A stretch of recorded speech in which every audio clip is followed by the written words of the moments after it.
Jules, I want to go back to this issue of control because I feel like I know what you mean, and I think we're on the same page with what that means. We hear coaches talk about it a lot. I feel like we feel, at least in England, we hear that's become more part of the narrative. Well, we control the game, right? Some people take it to mean we had the ball in the opposition half, and we had a lot of possession. That's one way. That another way is, and I'm thinking back to the early Allegri format, Juventus way back when, or some Mourinho games where they don't have the ball, but the other team can't get a decent shot off. So control can mean different things. In terms of what it means for Tottenham, I'm guessing his view of control is to have a situation where Tottenham are continually attacking, continually causing turnovers.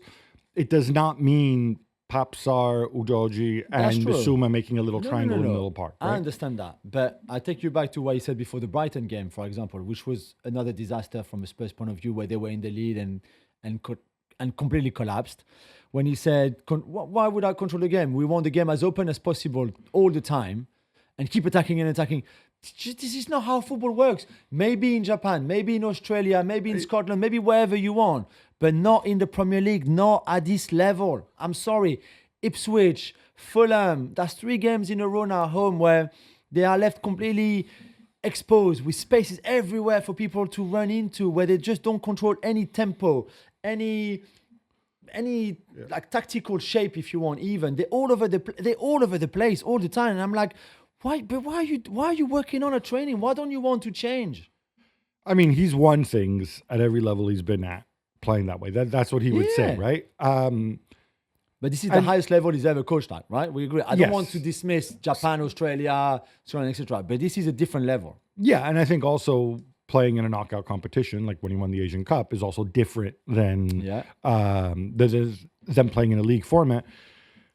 I should be clear, Jules, because I think you're not saying that a 2-0 up, you just defend and counter. And in fact, because before the analytics nerds will come out and say like, well, the best thing you can do when you're 2-0 up is try to score a third goal, blah, blah, blah. And statistically, that's undoubtedly true, right? Yeah, and he worked against City, for example, because they went and scored 3rd and 4th. So, but the question, I think, is how you attack, right? Yeah, exactly. And there are ways when you lose the ball. Well, yes, exactly. When you lose the ball, and also when you're 2-0 up, at some point, I mean, again, textbook, you're 2-0 up. If you can, I mean, textbook says, while attacking, keep the ball, try to slow the pace, try to draw the opposition. At some point, the opposition are 2 goals down. They're going to have to try to press you. They're going to have to gamble more. And that's when you can, I'm not saying play on the counterattack. You can do this in their half. But that's when, you pick up free kicks, you play the ball into space, and that's when you get the 3rd goal, right? That's a textbook way of doing it. That is not how he does it. No. Why do you think he chooses to do it this way? Because I met the man. The man is not stupid. No, the man understands different ways of playing. He chooses to play in this way. Because he must believe that by attacking all the time, like you said, you go and score the 3rd one. I'm sure that was the objective on Sunday as well. And the 4th one, etc. And like we said, when the plan A works, like at City, for example, recently, but that's the only win in 9 now in all competitions. Then when that works, no problem. It just doesn't always work. It actually rarely works in the Premier League. So just do something else. I think he's very stubborn as well. I don't think he wants to change. I think he wants to do it his own way, which is fine with me.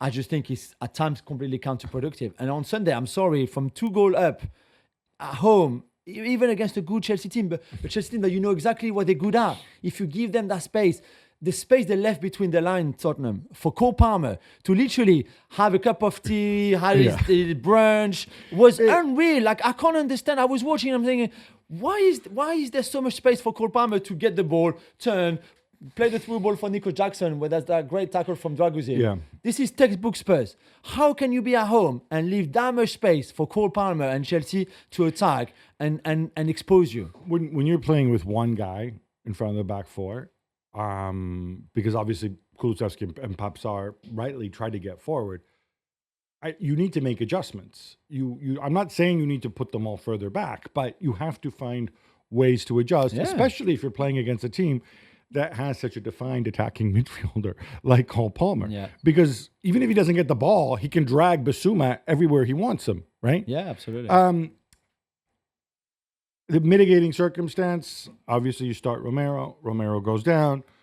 No I thought Bentancur. Sorry? No Bentancur as well, which probably would have started, but still. You think he would have started in place of I don't know, Papsar? but at least it's another option you can have that I understand he didn't have. Madison also didn't start and set up the goal. That was by choice.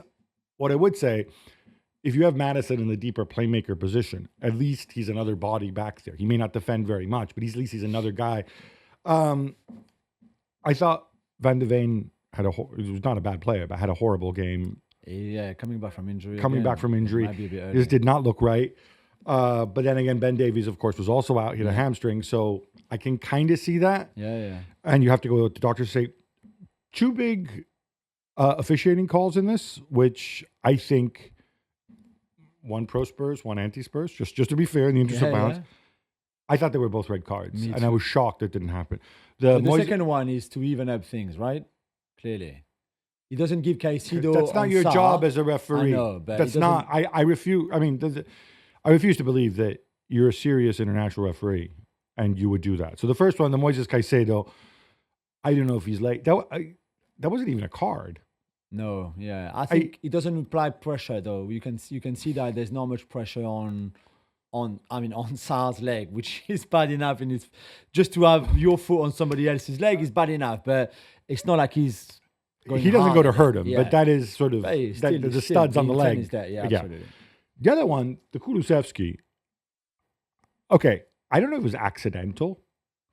First of all, if it's accidental, Kulu, you need to do something about this. I mean, I know you're ginger and all, but you don't run with your elbow up like that. Can't be accidental. He elbows Lavia in the head. Yeah.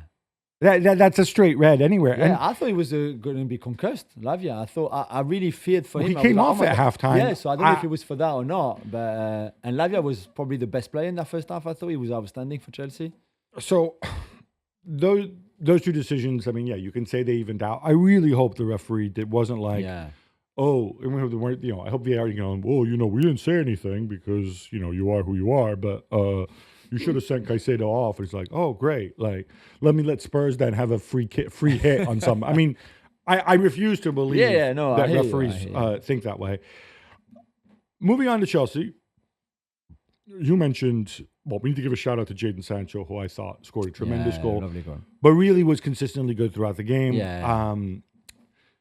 I'm not 100% sold on. I like Manesca's 4-1-4-1 de facto setup where Enzo's almost alongside Cole Palmer for a lot of the game. Yeah.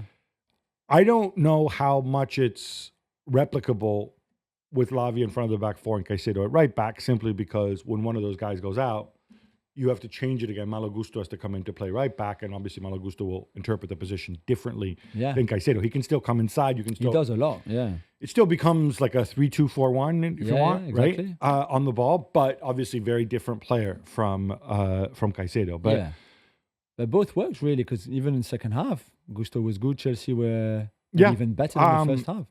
And I think this is what he wants to do, and it's in some ways it's shades of the old Manchester City, right? Yeah, absolutely. Before they decided to just put a bunch of defenders, of center backs at the back.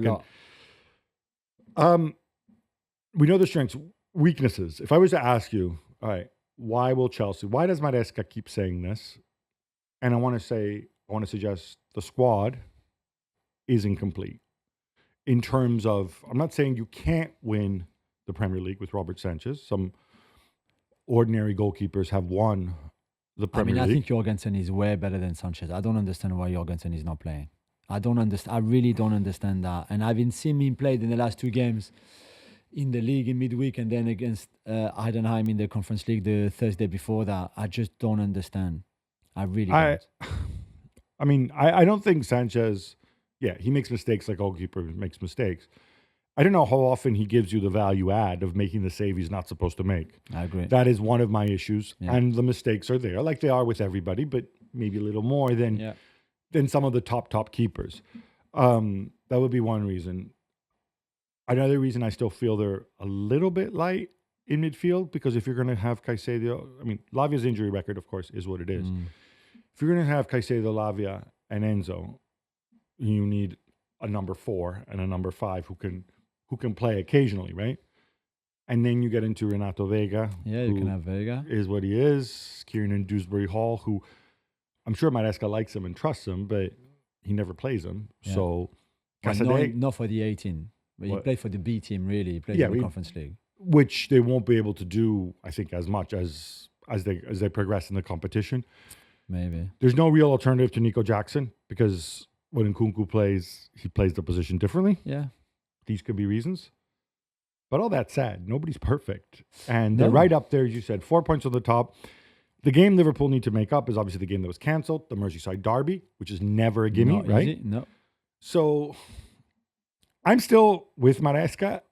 They're not in the title race yet, but they're very close to being in the title race. Yeah. And can we agree that if their peer teams are Arsenal, City, they're clearly outperforming them? He's doing like right now. But he said it himself. He said it himself that they are way above where he thought they would be at this stage of the season, which I think is him being very honest, because I think he was probably very ambitious when he arrived in the targets that he had.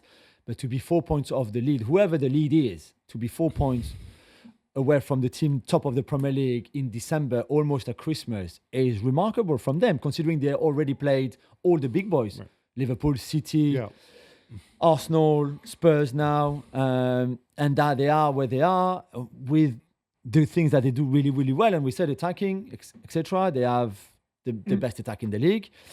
And the things that they don't do as well, maybe a bit of defending, maybe their youth, maybe their immaturity. I suppose potentially PSR could come back to mess them up.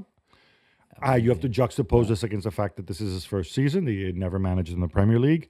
The general chaos of the summer with going and people asking him incessantly about the 40 players and all this nonsense. For me, if you were to give a Big Six Manager of the Year award thus far at this point of the season, and we were to exclude Arne Slot, because I think he has it in the bag for the many reasons. It would be Maresca, ahead of Arteta, ahead of Pep, ahead of Ange, and ahead of Eric Ten Hag, who's no longer with us. No, but I don't know how other managers would have done, because we know they also had a short list with other names on it, and they spoke to other people in the summer before choosing Maresca. I don't know how they would have done with this super young squad. This is the youngest squad in the league. This is by far, or the youngest that team is the youngest team in the league, one of the youngest in Europe. But he was the perfect guy, I think. Now we can see it, and it's easy with hindsight, because you just don't need a manager for a team like that. You need a coach, because this is players development. Yeah, he's as teaching. good as they are, all of them, Palmer, Nico, whoever you want, Enzo, Caicedo, they are still young players learning the trade.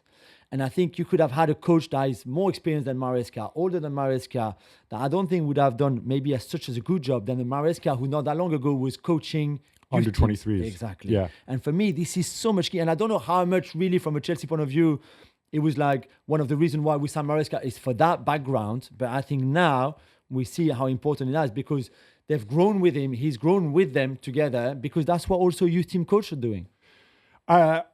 Look, I'll come right out and say this. If they want to give themselves a chance to win the title, if they can do it, and PSR might mean you don't do it, that would be my one thing.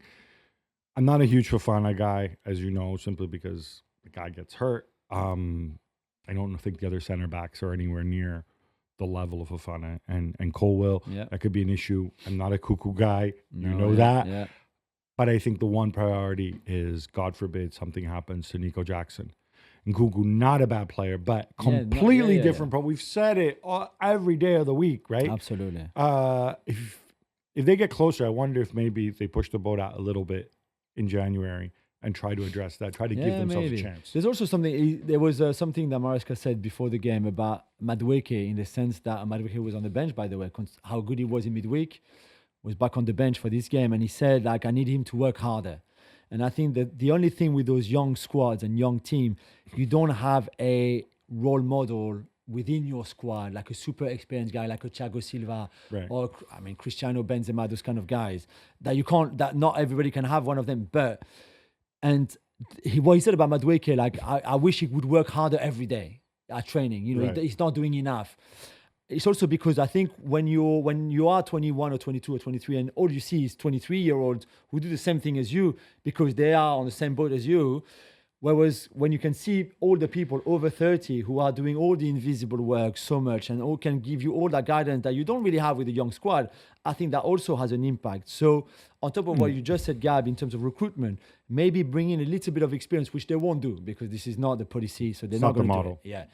I think could be useful, but they're not going to do it. Weirdly, the guy who I think has the most experience and who could provide a little bit of that is Jadon Sancho, who's obviously, the problem is, I mean, if you listen to Erik ten Hag, Jadon Sancho is Satan, and he's not a serious footballer. I think he's proving some people wrong. But he has been through that, and maybe he can speak of his own experiences of being a superstar at 18 and 19, and then maybe losing his way a little bit.